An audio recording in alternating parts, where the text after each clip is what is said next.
Hey folks, today I'm in Hoboken, New Jersey. Sony has brought me out to check out a new product. It's on the weekend. We can't share it with you until Wednesday, so you probably just saw 10 of these videos go live.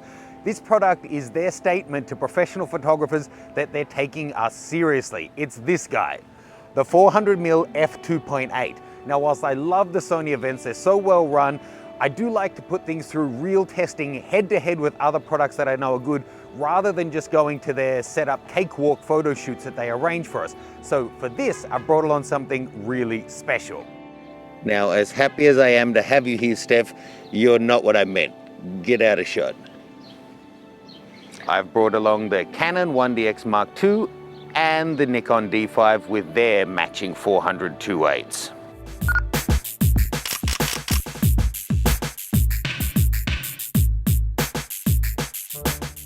Hey folks, this video is brought to you by Lens Pro to Go. Big thanks to them for sending me out the Nikon D5 and the 400mm 2.8 Nikkor lens so we could do a proper head-to-head comparison. They stock a whole bunch of different equipment that you can rent out to try before you buy or just use for a specific event. They do also have a full range of Sony stuff, and no doubt once the 400-2.8 is available for sale, you'll be able to pick it up there too. Check them out at the link in the description below and use GearOut15 to get 15% off your order. Okay, let's quickly run through some specs, starting with the Nikkor that I know quite well. This beast is surprisingly light at 3.8 kilograms. The old ED version was a kilo heavier. This weight savings is largely thanks to two fluoride elements. And overall, this modern lens is fast, sharp, and it balances on the tripod collar perfectly with the D5 attached. It sells for $11,200.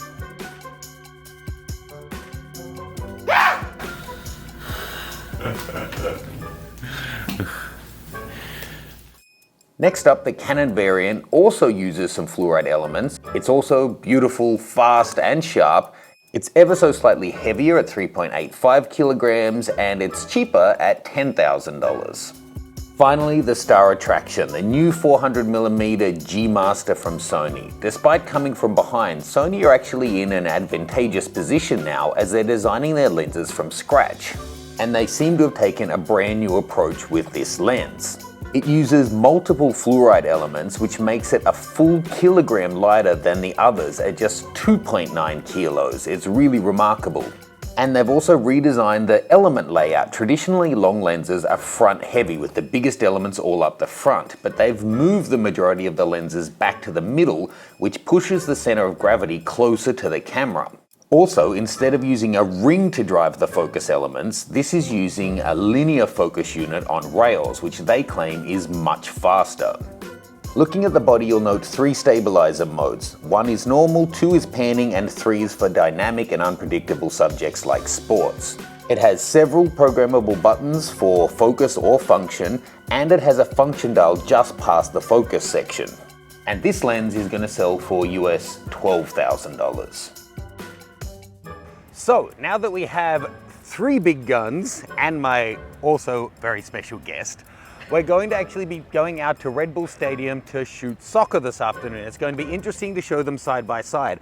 I am actually, like I said, impressed that this is only 3.8 kilos, 3.9 kilos plus the bodies, but this coming in at 2.8 or so kilos, a whole kilo lighter, is actually pretty remarkable. Like, this for a short amount of time is no problem.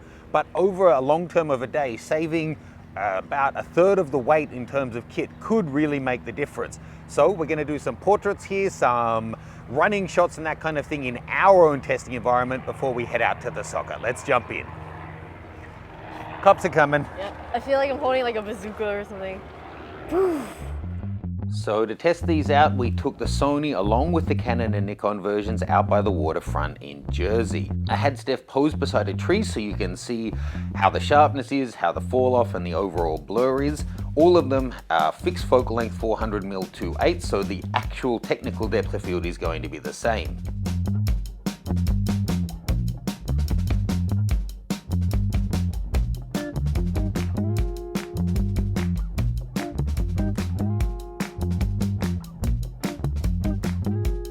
Next, I had Steph run directly at the camera so we could see how well they would track with her coming towards us. Now I'll freeze out a couple of shots here so you can see, but they're all performing really well at sticking with her. For me, the image quality on each of these is just astonishing, but the point of this video is to let you decide for yourself, so jump on over to the link that's on screen and you can download sample files to check them out.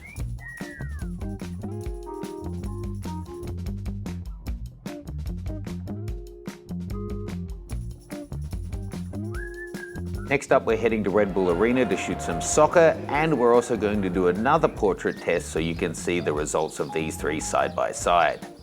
Now, first thing, we got a briefing by the official team photographer, which is really handy to hear how things would flow.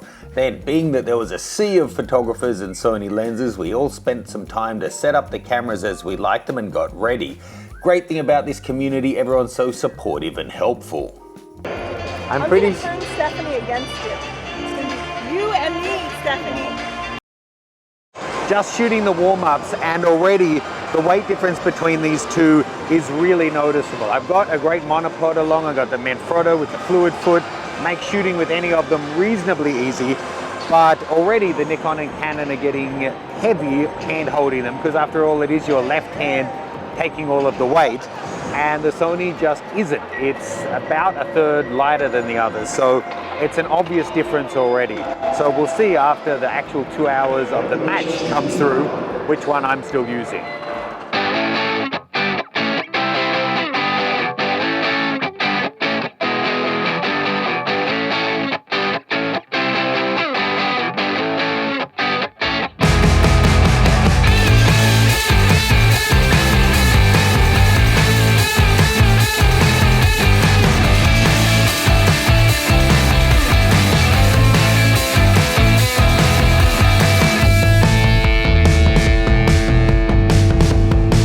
So as you can see, most of these images are looking great, but it doesn't perfectly nail focus on everyone. When it's tracking a face like this, you might get the shirt instead.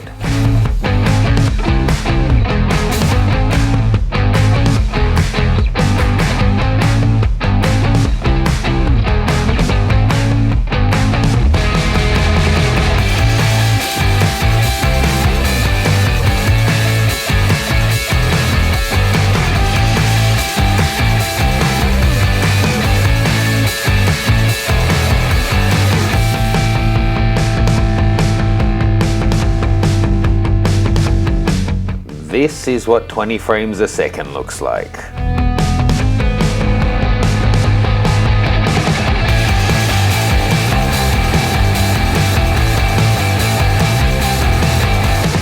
There are a lot of yellow and red cards given out that day, but not to the lenses. Just look at this subject isolation. It's unlike any of the others we've tested here. They really just jump out of the background.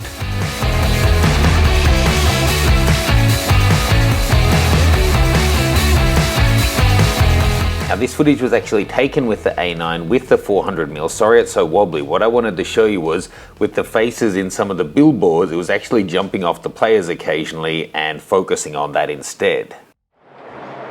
Okay, again, look, broadly speaking today, the Sony has been, honestly it's smoking the Canon and Nikon.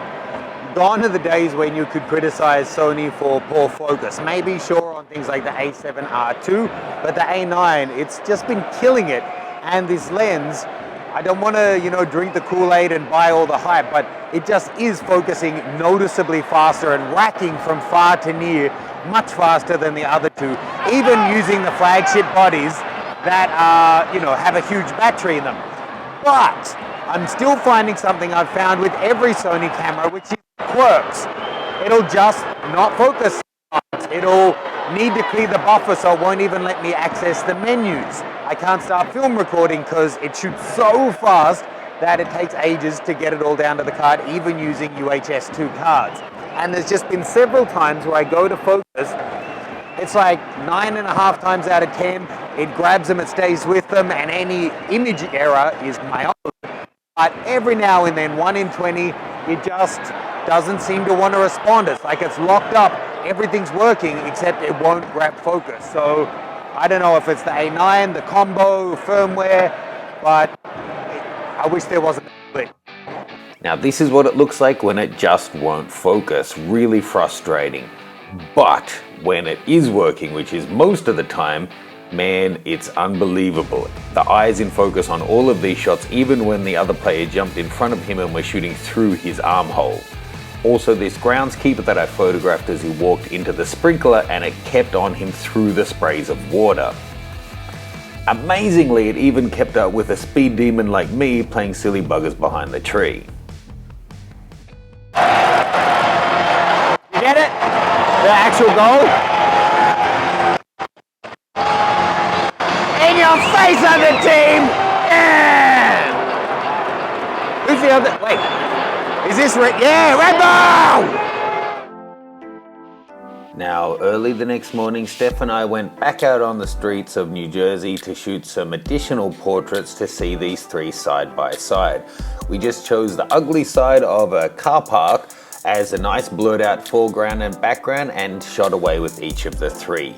Here's some samples again. Jump on over to the website if you want to see the raws.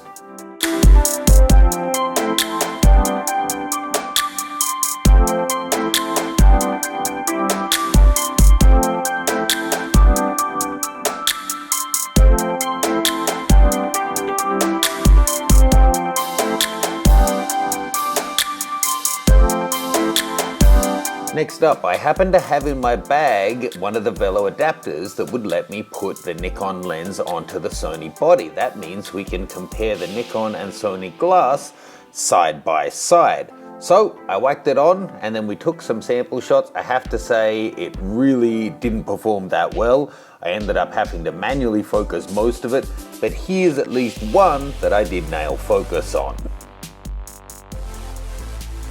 What do you think? Did one or the other stand out?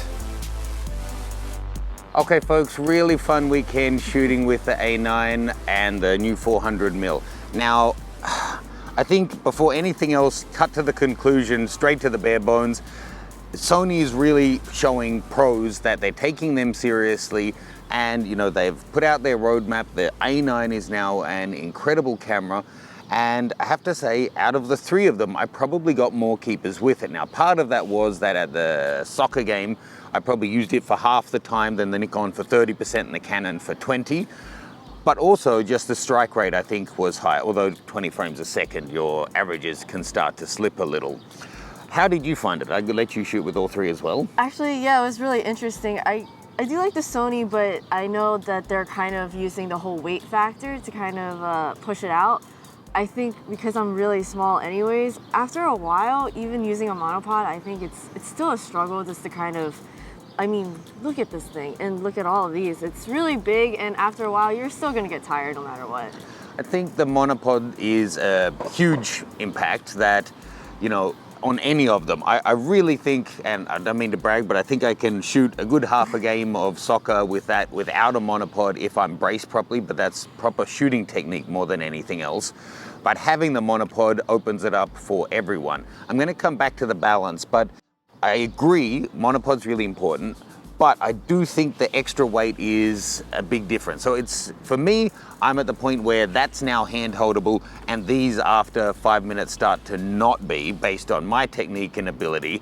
But then if someone's much stronger, they may be able to just hold this the whole game. And if someone isn't, then they may struggle with any of them. So look, something that I found really interesting, big telephoto lenses tend to be super front heavy. And when I was doing that rotating thing at the start to show their specs, I thought the fact that the Nikon and Canon balance better was testament to them being better balanced overall. But in the hand, the Sony's much better balanced. The fact that it kept falling backwards instead of forwards is pretty incredible actually. It means most of the weight is here, and that's where you want it, between your two hands, not out here. So the fact that the Canon and Nikon will balance with a giant body on the back that's weighty and trying to pull it back is because it's got bloody heavy elements up front. And that, the movement, having all the weight at the front or trying to keep that level is really something. I did find that a lot easier to work with. The motion with this is a lot easier. Okay, so we've covered size. Price, I'm actually really, really impressed. I know $12,000 is a lot of money. I really do get it. And it is the most expensive of the three. But Sony lenses up till now have been fantastic, they're G Masters, but they're really huge and they're significantly more expensive than the Canon and Nikon offerings. Canon's 12,000, Nikon is 11.2, Sony is 12. A lot of money. But when you factor in the probe body as well, it actually comes into the middle. The Canon's the cheapest, then the Sony, then the Nikon. But don't be fooled when they talk about the weight and price of this guy, because if you wanted to really compare to one of these, you're going to need the grip and an extra battery. That's another $380. So all up, you're looking at $4,000, $16,000, $16,380 for that setup. For the Nikon, you're looking at something like, what is it, 11.2 plus 6.5, so you're looking at 17.7, and for this guy you're looking at about 16, so by far the cheaper of the three. But you're not going to buy a kit just based on the price of one combo. It's going to be what you're invested in. And you know, you're fairly new to the photography world, but it was only a couple of years ago a really fair criticism of Sony cameras and their best lenses was the focus just wasn't up to par. It was slow.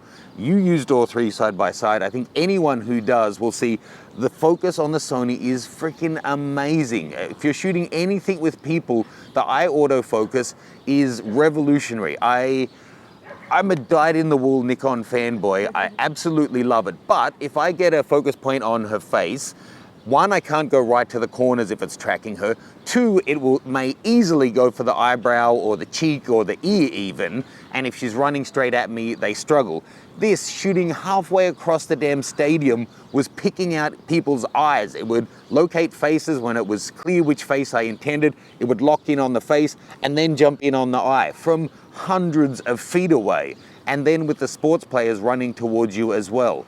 It's really something else. So gone are the days where you can criticize them for that. The focus is now phenomenal. The frames per second, the image quality is great. I hope you've already gone over to macranger.com/Sony 400 and you can get some sample files there. The only thing, and this is something I still find with every Sony I've used, I love 95% about them, but there's still some quirks. And I did find some quirks. It could be that I just got an A9 that had some firmware issues, I don't know. But at least 5 times during the day when I was going to shoot, no, more than 5, it wouldn't start the focus process. Nothing was frozen, the screen was working, I could even change settings, but it just wouldn't start the locking process. Sometimes switching it off then on would do it. Other times it just didn't, and I couldn't say why. I could just put it down and grab either of the cameras from Canon or Nikon and know they were going to be ready to go. You didn't actually find it though, did you? I actually didn't so have anything. Luck of the draw, and I didn't hear anyone else talking about it. So I want this to be a fair and balanced review like all the ones I do, but I did find that issue. Still, my hit rate was up just thanks to that amazing focus and 20 frames a second. So to wrap it, look, Sony, they're not there yet as a pro option in terms of having every lens available, but that's just because Canon and Nikon have so many variations. I already think most working pros want about 6 must-have lenses at the most, and then this is for such a small handful of people. It does signal intent, it is an amazing lens. Yeah, they could use now a 500 and an 800 and a 600 and a blah, blah, blah, blah, blah to really pad out the line, so they're not quite there yet. But the rate at which they're innovating and bringing out new equipment leaves everyone else for dead. And importantly, the cameras are getting better with every generation, and the lenses, especially the G Masters, are absolutely top notch. So hats off to Sony. This is a great combo. Get rid of those software quirks, and then I could seriously see myself shooting with one on Safari. I want to see if that eye autofocus will work on like elephants and giraffes and stuff. That would be pretty epic. That would be really cool. Thanks again to Lens Pro to Go for sending out the Nikon kit. Little did I know that Sony were going to get some as well, so I was able to use the 1DX as well. Jump on over to the website, see the sample files. Thanks for coming out. We'll see you soon. Bye.